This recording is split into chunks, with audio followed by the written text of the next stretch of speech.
Welcome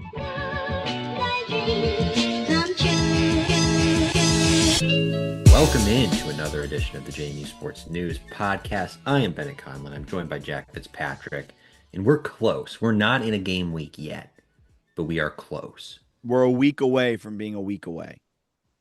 Kind of, right? Next week is the game week. Yeah. So we're a week away from being the week of. We know where we are. We know what we're doing. Barely. Don't listen to the audio from the pre-pod. And we got huge. That's true. I was struggling a bit, but hey, we have huge storylines this week, right? Alonza Barnett is wearing a different colored jersey, which is just for fun. It's for funsies. Let's start there. Can we break that down? Because Alonza Barnett has been wearing a red jersey for all of camp. And what we kind of have been told up to this point is that the red jersey means that you really can't touch him. We need to talk about that too. Black jersey is don't touch him, but maybe rough him up a little bit there, brother. Red jersey's like, don't you dare touch him. Don't you even think about it. And so Barnett, who is still yet to be cleared, according to Chesney today, when Jarvis of WHSV asked him, is it safe to assume that there is a change? Chesney did not use that opportunity to say that he has been cleared for contact. So as far as we know, he is still not clear for contact, but he has gone to a black jersey, which signifies it's not as serious as a red jersey. Yeah, the red-black thing had me thrown off a little bit. It reminded me of a friend of the program, Kevin Haswell, when he was at the Breeze. He would write stories, right? Sports editor for a bit there. And he would submit stories, and he would submit them to the copy channel and be like, this needs to go up ASAP. But if he really wanted something to go up, he would say this needs to go up ASAP, ASAP. And we're like, what's this whole ASAP system? He's like, ASAP is it really needs to go up. And ASAP is so that's the black jersey. Red jersey has me thinking ASAP the whole time. Kevin, of course, it worked out well for him. He went on to ESPN and is a wonderful guy. So maybe it's going to work out well for JMU too with this ASAP and this ASAP. But I couldn't get that out of my head. This is an ASAP jersey, but that's off. But now it's everyone's wearing ASAPs. Yeah. Okay. But as far as we know, there has been no actual change to Alonza Barnett. That's what Chesney said, but also okay. You really I find it hard to believe that Alonza Barnett, who has overcome a benching and the yips and now an ACL injury that he's overcoming, that he's real frazzled by a different color jersey, where he's I gotta be with my guys. I gotta have the same color, coach. That's the thing that trips him up after all these years of overcoming hurdles. I don't know if I buy that. It's so interesting, man. It is so interesting. And even Chesney, though, at JMU Football Media Day, I sat down with him and chatted with ESPN Richmond. And he even made it he kind of was tempering expectations to a point, too, in the interview where he's like, well, you're 8 to 9 months and you're cleared, but you're not really ready to go. You're not really strong until it's been a year post surgery, which is all correct. It's always the year after. Yeah. And that's something we talk about a lot, where even if you're Alonza Barnett, he is the ultimate competitor, according to all of these reports. But also, you probably are going to make the lion's share of your money. He's got an NFL arm, but you're going to make a lot of money with NIL, whether it's at JMU or somewhere else, most likely. So you might want to maximize that earning potential by sitting out this year, and using it as a training rehab year. And Chesney's even kind of tempering the expectations that, hey, he might not be that good right when he comes back. He may be cleared, but he may not be really ready to go until 12 months post-surgery, which would not put us until December of this year. And so it's all very interesting because now he's in a black jersey, but Chesney's saying he's still the same as he was, not cleared for any contact, and probably won't be fully back to himself for another, I don't know what it's August, so another 4 months. It's all very snip, snap, snip, snap, snip, snap. Yeah, and this man's never going to tell us when he's cleared for contact, until he's taking hits in a game. Chesney's not even then. Even he's then, probably going to be yeah, he wasn't cleared for that. I need the offensive line to block better. Or he'll probably just be that's not a me thing. You gotta ask the training staff. I'm not a doctor. Whoa. I did stay at a Holiday Inn last night. I did ask him. I was just when will he be clear for contact? And he's like, I don't know. Huh? Don't have a medical degree. Like you But haven't you're you're talking to him though, right? I assume you're talking to the doctor. I didn't no, want you to diagnose the knee. I just thought you had been told about the diagnosis. it's like with Chauncey Logan, the injury last year, where it was like, I don't know, don't talk to me about it, talk to the training staff. And it's like Which the training staff with their weekly press conference, they're always available.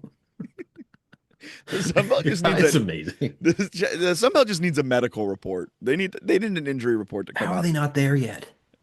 Not even all the power four. I guess all the power fours now this The year Power are Fours have it there. now. I think I want to say, is there a G5 or two that do it? I know they at least talked about it in the past. I can't remember if they do it, but it's gonna happen. I just wish the Sun Belt would do it faster. Yeah, I do too. But so we're in a wait and see. We're in like a holding pattern when it comes to Alonzo Barnett. But even He's if broken he's my brain. Chesney has broken my brain. even if he's ready to go, and this is again not me trying to slight Alonzo Barnett, the deck is stacked against him.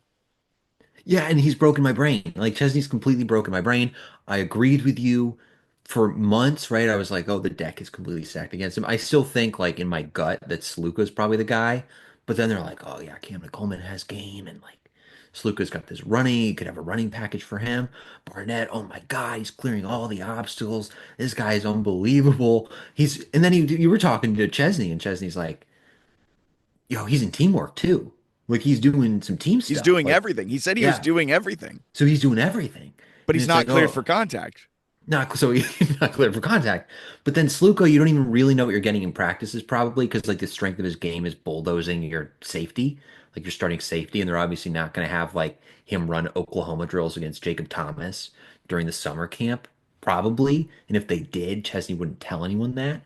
So it's he's broken my brain, man. They could trot out like three quarterbacks on the first play of the game against Weber State and I'd be like, yeah, sure, that makes sense. Like I have no clue what they're gonna do. I still think it's probably Saluka, but like Chesney, congratulations, you've broken my brain and all the national media because Barnett's on every watch list. Saluka's barely mentioned, and if you ask like 90% of national media members, maybe 99%, they probably don't even know Camden Coleman exists, despite him being like a stud.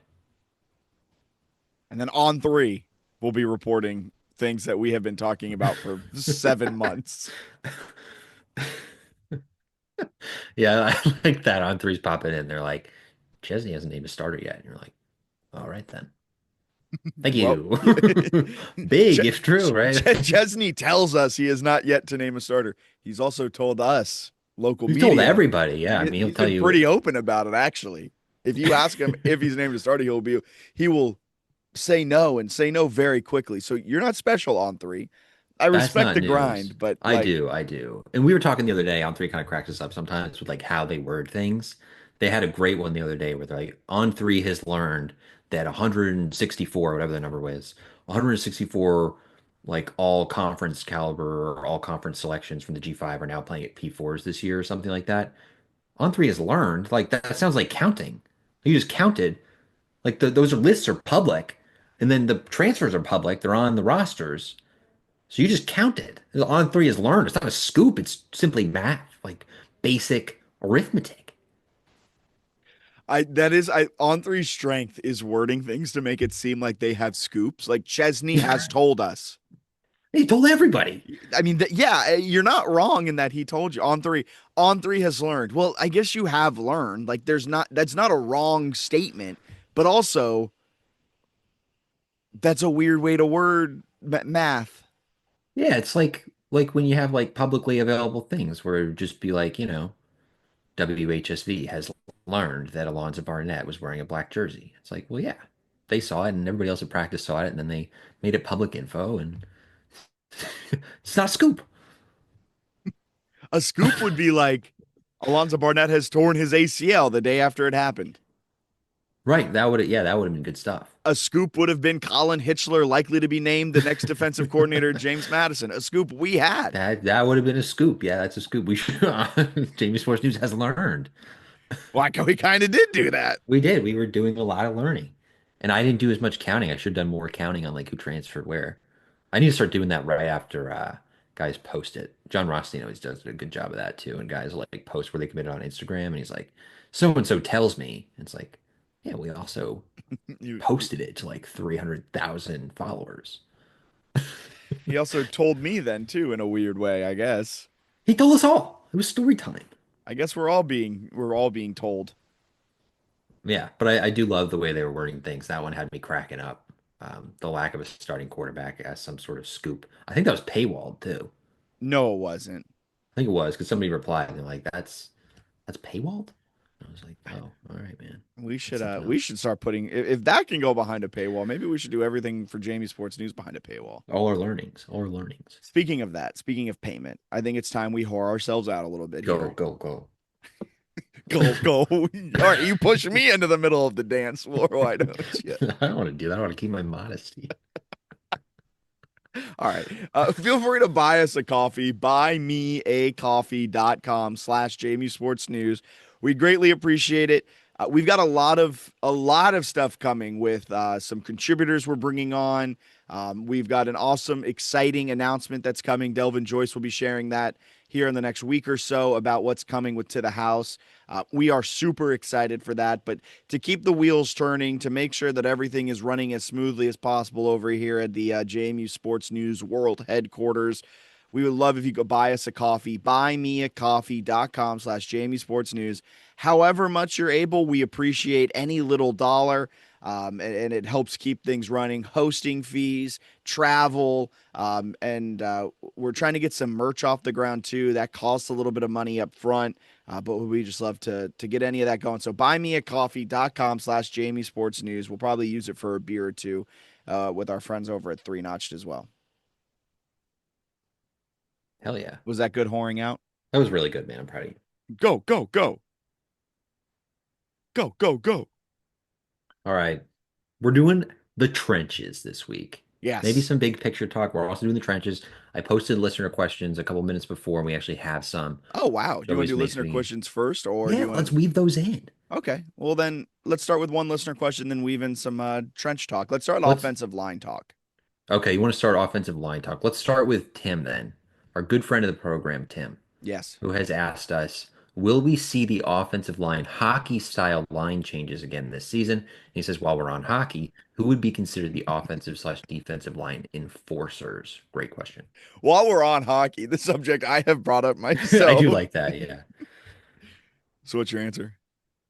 Well, I do. I am interested about right tackle. I think that's going to be one where they could certainly rotate because McMurtry's the star there, one of the best G5 offensive linemen, maybe the best player on the team, which I feel like the more I float these out, maybe I'm getting too many best players on the team. I still think You Nick have floated DeGennaro a is my lot. guy, but Patrick McMurtry is probably your obvious safe choice. Just an exceptional player. But Cam McNair, another Holy Cross transfer, has also played primarily right tackle. Makes a lot of sense to work him in. They need to find a way to balance that. I think rotate them both, especially early in the year. Make sure you don't have some sort of schism there. A couple Holy Cross guys, same position. We know how that can go. Tim, Mc, very Mc, familiar. McMurtry's more of a JMU guy now, though. That is true. 7 years college football. Two One of those. one at JMU. He's a Duke, all right. He's ours. Sorry, Crusaders. Take that, Crusaders. But I think they'll do some level of like early season rotating, but I also think they have a pretty good group of like eight that they're going to stick with the most, I would guess. Yeah, I don't think they'll be doing like full hockey line changes. Like you It said, was the pretty right nuts. right tackle will probably get flip flop between McNair and McMurtry.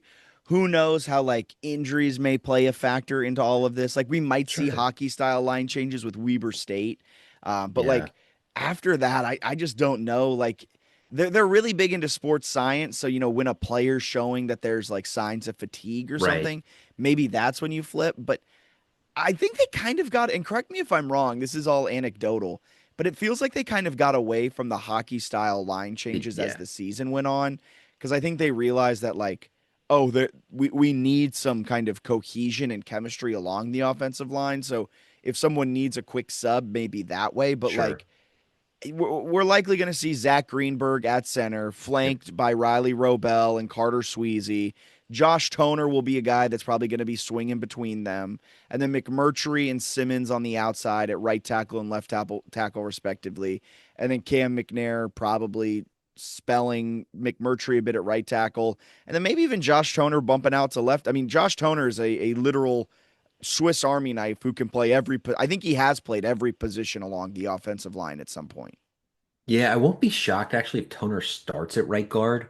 Because Sweezy sounds like he's been in camp. Robel, it sounded like he at least missed like the first 2 weeks before getting rotated in. You listen to like some of the offensive line interviews, and they were talking about the starting five having Toner at right guard, and Robel like was about to work his way back in. So I don't know if he's gonna be ready to start. That one seems like it would be a good rotating one, like the right side of the line, right, where you've got Robel and Toner kind of switching at guard, and then maybe work McNair at tackle.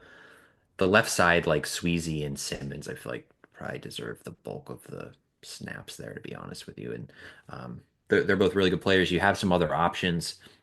They brought in Pogo Relk. That's probably being pronounced incorrectly by me. But the Duke and Stanford transfer, 6'8", 300 pounds, left tackle. I assume he'll get a little bit of run. Kind of depends on I guess when they think they can work him in, whatever. But they have guys they can bring in and rotate and And all that good stuff. Brett Davis is good at center if they want to switch that out at all. Brett Davis was the best pass blocking offensive lineman on the team according to PFF last season. So like now he definitely needs to improve at run blocking because he was one of the Mhm. worst at run blocking, if not the worst actually offensive lineman last season at run blocking according to PFF. But if he can kind of find some consistency, Zach Greenberg is a very capable guard at either side. Played power four guard last season at UNC. You bump him out to guard, maybe Robel goes over to left tackle, or like there are a lot of different ways they can gear out this offensive line, and I hope it's not hockey style kind of substitutions because offensive line is a position group that thrives on chemistry and knowing what the guy to the left of you or to the right of you or both of you is going to do. And when you have those hockey style line changes, I think sometimes it just takes a little time. Um, and at times last year, offensive line kind of proved to be a weak point, specifically in the pass blocking. So I hope they're able to figure out that chemistry early on and kind of stay with the best five out there. Yeah, that would be the goal, I think. It looks like a solid group, solid starting five. They have some depth there, but that's one. Like I'm sure receiver, we're going to see some guys work in. Obviously, running back, they have a ton of depth. We're at least I'm confused about quarterback, but offensive line, like the starting five looks great. So I think the more time you can get them together, I would totally agree. Like roll with them. Yes. And having McMurtry back, that was so massive because McMurtry was just such a solid guy on the right side of the line last year that he probably will do the same again. And according to Phil Steele, is one of his top, he does like the top, whatever, like 200, 300, like He's so good, man. NFL draft prospects going into the season. And McMurtry ranks on that list. So, um, not saying he's going to get drafted, but he'll likely get an NFL shot. And he's been very good. Really good. I would pick maybe Robel as my enforcer. Oh, I forgot about that. I like him with the wrestling background. When he's healthy, he feels like a dog in the run game. So he's I guess maybe a little bit undersized. I think they list him at like 290. He had 291, but he's a beast. I think I'm gonna go Joseph Simmons. No, Cam McNair. 6'5", Yeah, 335, just a massive human. And yeah. that's who I would want to enforce. Him or Carter Sweezy. But Sweezy's a little too nice. They got a lot of big guys who are nice, man. We've talked about that. Yeah. Need that psycho. Maybe some lack of psychos on the offensive line. Yeah, Get some psychos in there, build it out that way. so true. Okay, do we On have a defensive enforcer? Are we ready to go to defensive line? Yeah, defensive line. Ah, here's another one. Emmanuel Bush is super nice, but he's a massive man. But if you mess with him, I feel like he could be the enforcer for you. Yeah, he's a good pick at enforcer. It's hard to go against him. He listed him at like 351 or something right now. 348. I think he's gonna I think at least when he was talking with Riggard and some people, it sounds like he likes to kind of put weight on and then he loses it throughout camp. So these I weights were like the start of camp. So he's not like week one, he's not gonna be 350, I talked but to he's Hitchler big. about it too, and Yeah. Hitchler was like, "I've never seen someone be able to put on and take off weight as easily Yeah. as he can." Yeah, And it's it's like, crazy. that sounds beautiful. I wish I could do that. Like, There's I a wish I lot of could just be like, envious people out there, yeah. I just want to lose 20 pounds real quick. Because yeah, his numbers are just insane. The fact that he is at 350 and he Yeah, it sounds moves. like Ugh. Maybe he'll lose 20 or 30 pounds throughout camp, I guess, with how hard he works and sort of changes his diet as camp goes on. But yeah, he's probably your enforcer. He's massive. I think the other one is Andrew Tadeo. I need to double check that pronunciation. But the Colgate transfer who we spoke with, and I asked his name pronunciation, you could just go back and watch it. But he is awesome. He's a dog at defensive tackle. So I think he's Dog. more of like a dog mentality than maybe like an enforcer like Bush. But the motor on him and Holmes, Xavier Holmes, both those guys have crazy motors. Holmes, his snap count at Maine is just astounding. He played over 700 snaps at defensive end for them, which is stupid. So I think they'll probably have him closer to like 400-ish this year at JMU, which means he can play fresher, which he's talked about in some interviews. He's another guy who can be really, really explosive and impressive off the edge. I love their edge rushers. Yes. Um, and they've got a lot of guys and like a lot of snaps they have to replace with those edge rushers. Yeah. Losing Eric O'Neill and Kyrie Mans was pretty massive. Eric O'Neill, one of the best edge rushers, not just at JMU, not just in the group of five, but like in the entirety of college football. You've got to replace him. Kyrie Mans was really good. Among their top five graded PFF players, um, two have left the program. One only played 3 snaps last season. And then they got Emmanuel Bush and Terry Lockett Jr., who year two in the program could take Mhm. a step forward, but a lot of production to replace with those two leaving in Eric O'Neill and Kyrie Mans. Not going to be easy. I do love some of the edges they brought in through the Yes. portal and some of the guys they returned. We mentioned Holmes from Maine off the edge, Amar Thomas, who maybe we'll get into in a second. I think, do you talk to him at Media Day? I did talk to Amar Thomas at Media Day. Okay, we'll get back to Amar. The other two guys that are super fascinating from the portal, Aiden Gobira, the Notre Dame transfer, who it seems like they're talking up like the 4-star guy is legit. Yes. Yeah. I'm all in on him. Like, I 6'5", 255. he's just like going into the film sessions with the coaches so he can hear it Yeah. first and hear it immediately with what they're saying in the film room, which is lunatic behavior. If you want all psycho team, Nick DeGennaro's up there. Aiden Gobira is like right behind him. Yeah, he's fascinating. He had a great interview with Riggert too, where it sounds like he felt like he could have played in 2024 health-wise. He could have played last year for Notre Dame. They do the medical retirement because it essentially gives them an extra scholarship spot, like on their roster. And it But allows go, them to keep his scholarship, but right? he keeps like the scholarship, so he's not paying for school, gets his degree, and then essentially he's like, "Hey, I'm going to move on after the season, find somewhere else to go." But he seems like he's rolled with that punch. He's in good shape, improving.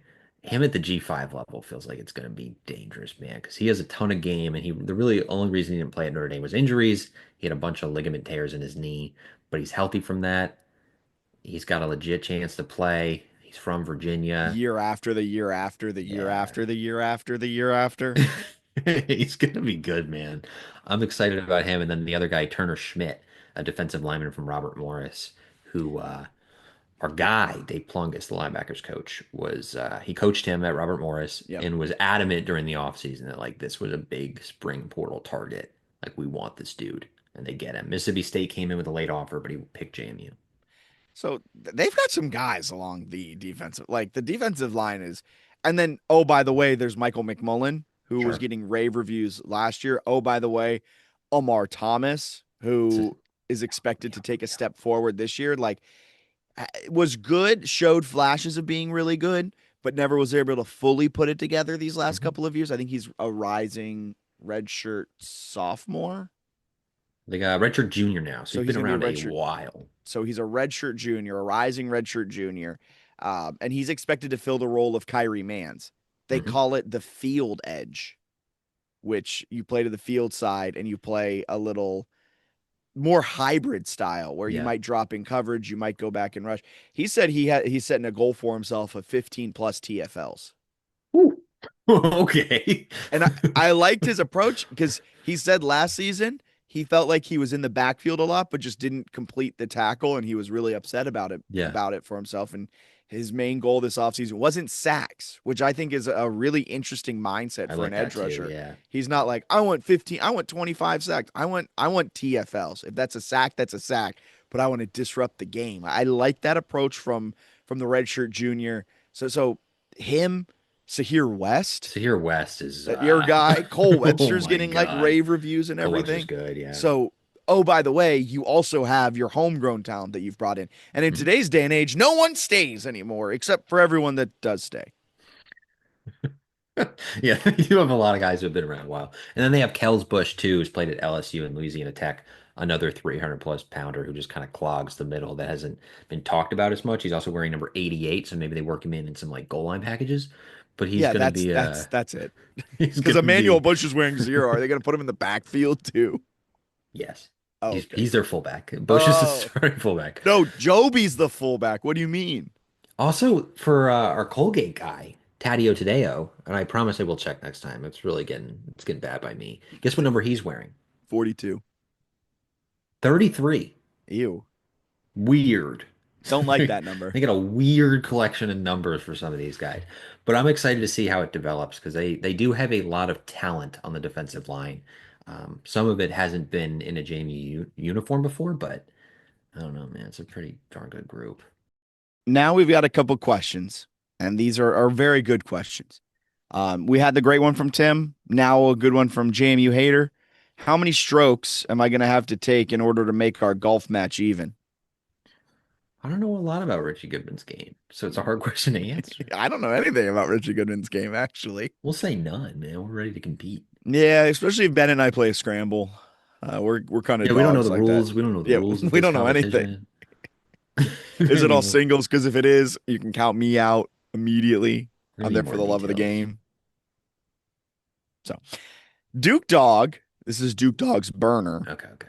If JMU petitions to, Oh God, not another lawsuit. if JMU petitions to allow red non-contact jerseys in games, do you think there would be a debate on who starts week one? That's a sick question. Parentheses, this is very much serious, end parentheses. Oh, we're talking waivers again. It's been a while, but we're This time a waiver to play with red jerseys. But this isn't okay. So essentially, the core of this question is if Alonza Barnett was healthy, do you think this would be a right. conversation being had about whether or not he'd be the week one starter? Yeah, I don't think they would have gone out and gotten Sluka and Coleman, though. that's a fair point. Yeah, if they expected Like, him to be fully by week one, yeah.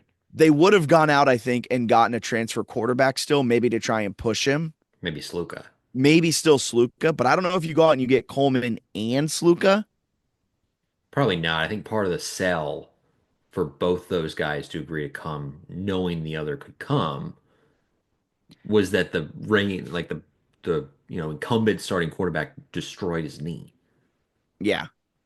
So you maybe have one of those, or it could have just been like a completely different quarterback that like is just a second Sure. stringer that they brought it. Like, although something Chesney has said multiple times was like how last season they would have loved to bench Barnett in the middle of the season when he was double spatting his ankles. Sorry, that's a rude way to put it. Like But they, what you're saying is correct. It just we would have loved to get Barnett sideline. they would have loved to put him on the bench Yes. to get him rest for a game or two, like the ULM game or these games where he was His double ankles didn't spatting. work. Yeah. Yes. And they looked to Dylan Morris and they said, "Oh, you have nerve damage in your elbow He and couldn't you like grip a can't, football well, I don't think. you couldn't throw, you can't, Yeah. yeah, you can't take a snap, let alone throw it." And Billy's not ready and JC's Sure. not ready. And so they were like, "All right, Alonza, can you play?" And Alonza being Alonza was like, "Hell yeah." And but I think Chesney learned from that and was like, "All right, you need like three quarterbacks in this league." So he goes out and he gets a couple. But let's say all things are the same and it's Coleman, Sluke, and Barnett. I do still think it's a three-man competition, but I think Barnett's like the number one. I think Barnett would end up winning the competition. They'd have like Yeah. true packages for Sluka. Right. Yeah, yeah. It would have been great to see Barnett fully healthy over the offseason. It still seems like he's put himself kind of like in some sort of mix, which is impressive. So he's a dog. I also think we got to give Dean Kennedy a quick second of love here because there was a lot of hate in the middle of the season where it was like, this guy has no imagination. These play calls suck. And then you get the context that like, okay, starting quarterback can't really use his ankles. Backup quarterback can't use, his arm, which is tough. And then he's not feeling all great about quarterback 3 and 4. So they are calling plays in a way to like make sure Barnett doesn't die so that they still have him out there.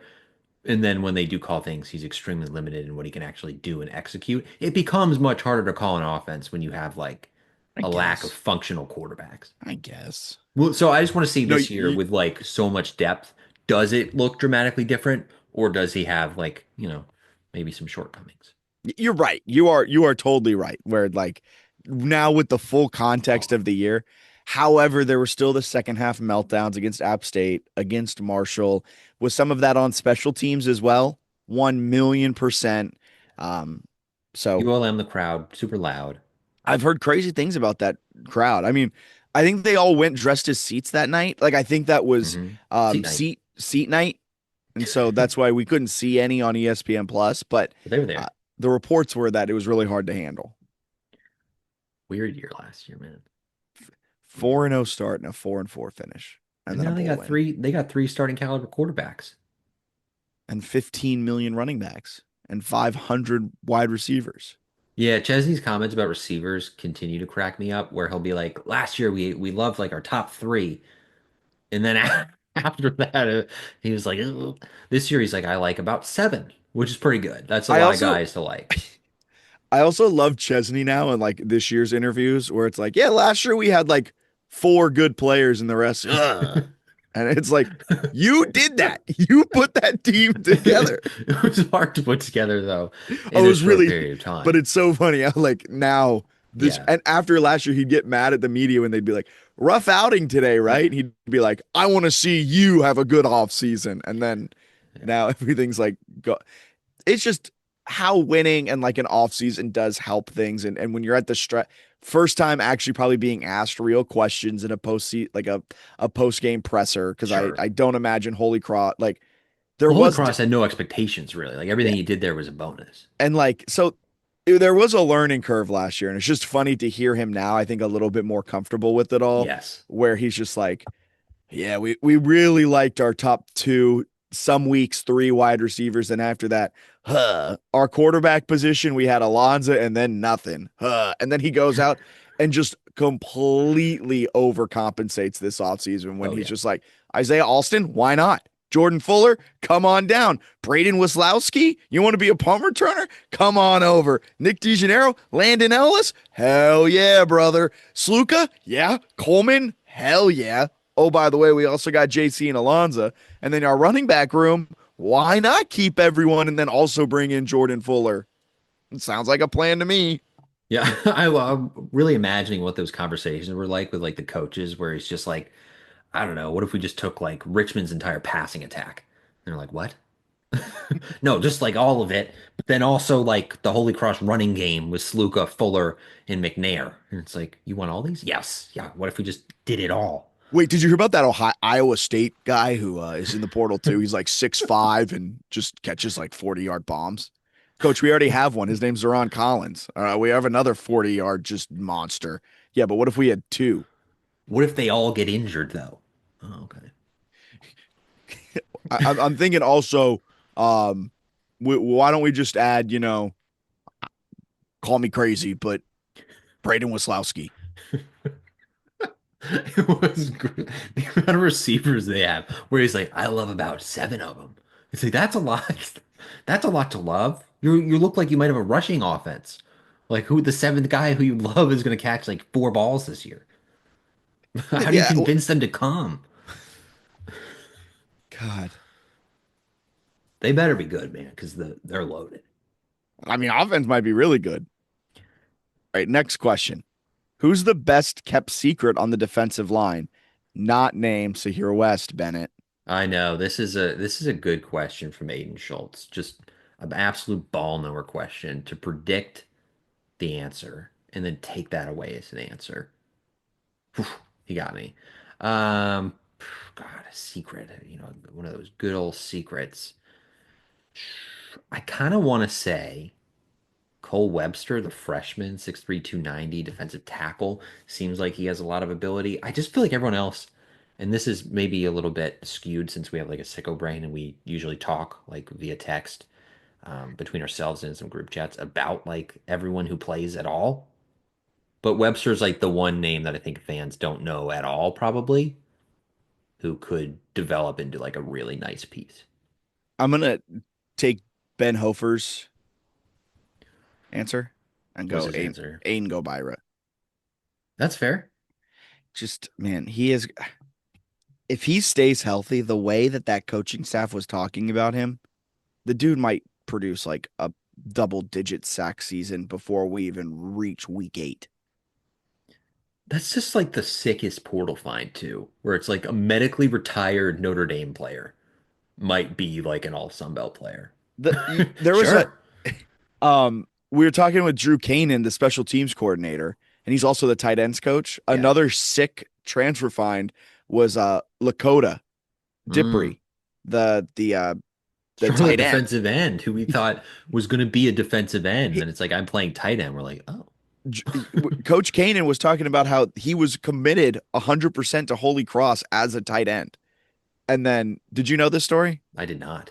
And then, like 2 days before he's signing his national letter of intent, he decommits and flips to Charlotte as a tight end. Hmm. Then everything goes through, and then he ends up switching, blah, blah, blah. And so when they were going through the transfer portal this year, they were looking for a tight end, and they say Lakota in the transfer portal listed as an edge.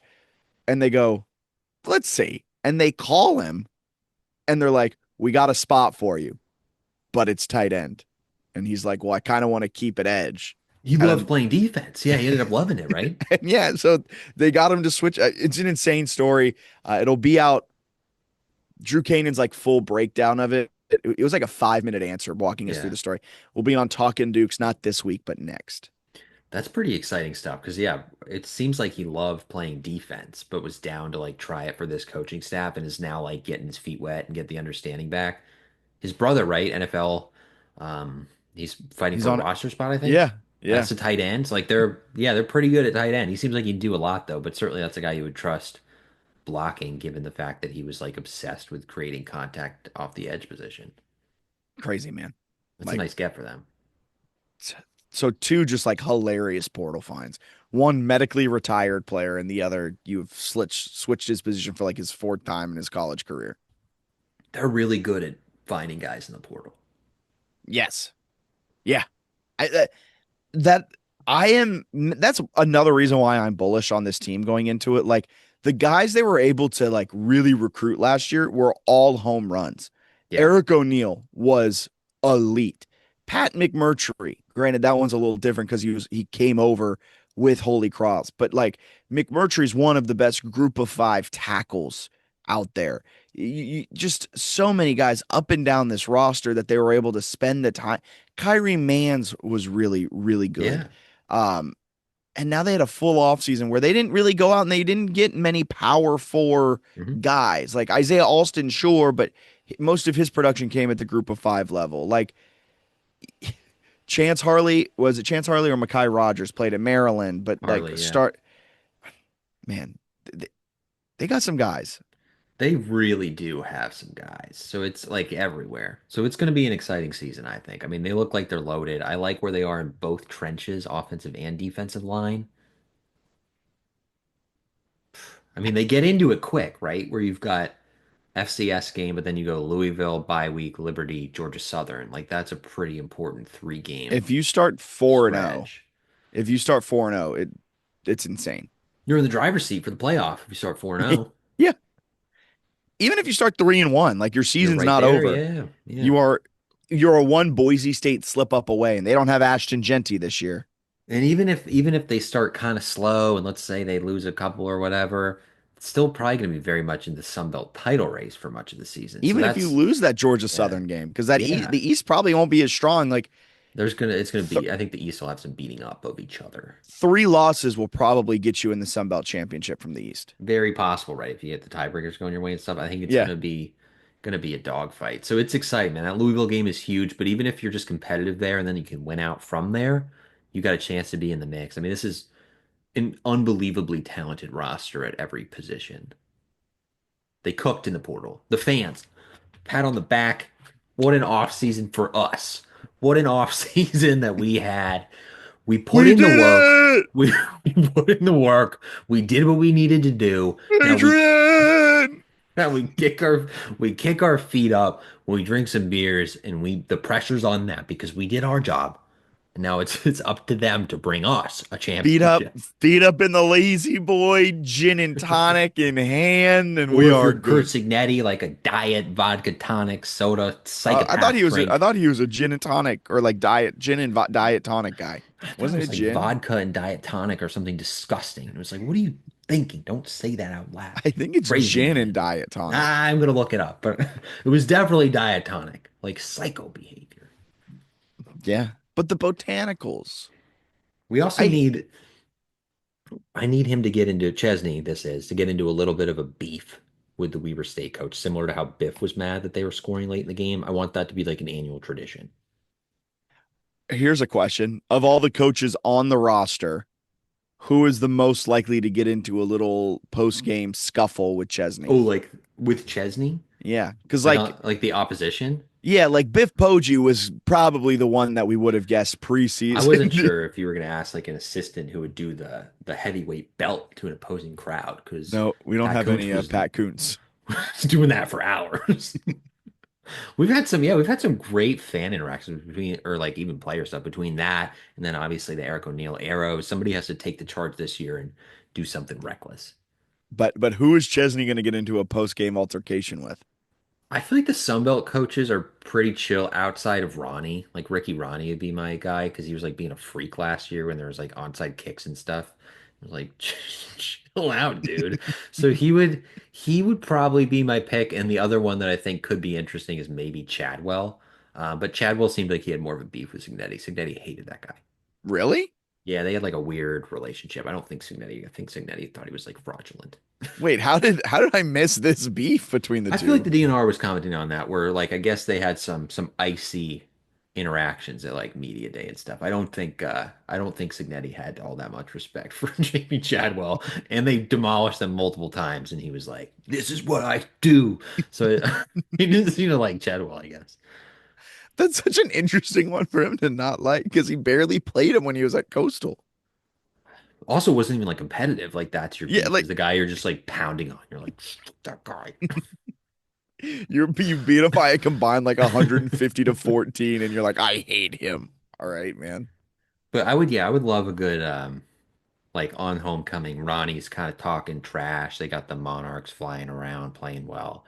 And I want Chesney to bring it a little. I feel like last year Chesney was too nice. He was like, you know what? Biff made a good point that I didn't have to rub it in. It's like, no, Biff's getting fired in 4 weeks. Do whatever you want. And then you've you got Ronnie out there being like, F you, like you did an onside kick. And it's like, what are you, 11? Toughen up. So I'm hoping Chesney just like, owns somebody, but we'll see. All right. On that note, anything else to add? No, no, I guess Women's next soccer, women's soccer's sick. 1-0 and 1. Yeah, I think Liberty seems like they'll probably have a nice team though, so that's not the worst draw in the world. No. But Jenny Lackey, man. Dog. 3-0 over NC State. NC State's supposed to suck, but it's an ACC Shh. team, so I'm playing it up, It's an man. ACC win. Somebody was like, "Oh, like JMU was supposed to win." It's nothing. It's like, no, no, no. It's NC State, man. Tradition. And 3-0's pretty good. I don't care how bad the ACC team is. 3-0 is pretty nice. 3-0. 3-0 is pretty nice. They got Georgetown coming up in DC Thursday, You should go down. and then they got maybe. Well, I have to work, but then they got George Mason on Sunday, You Northern should drive down. Virginia. All right, bro. God, they got they Just got putting you all just making your plans for you. they also have an electric home little tournament, Fairfield by Marriott Invitational coming up early September. They get Maryland and North Carolina at home over a few days, so that's gonna be a lot of fun. All right. For Ben and Conlon, I'm Jack Fitzpatrick. Have a wonderful rest of your day. Please be sure to like, rate, and subscribe wherever you find podcasts. And please buy us a coffee. Yes. Buymeacoffee.com/JMU Sports News and follow along with everything that we've got going on over on our socials. See ya.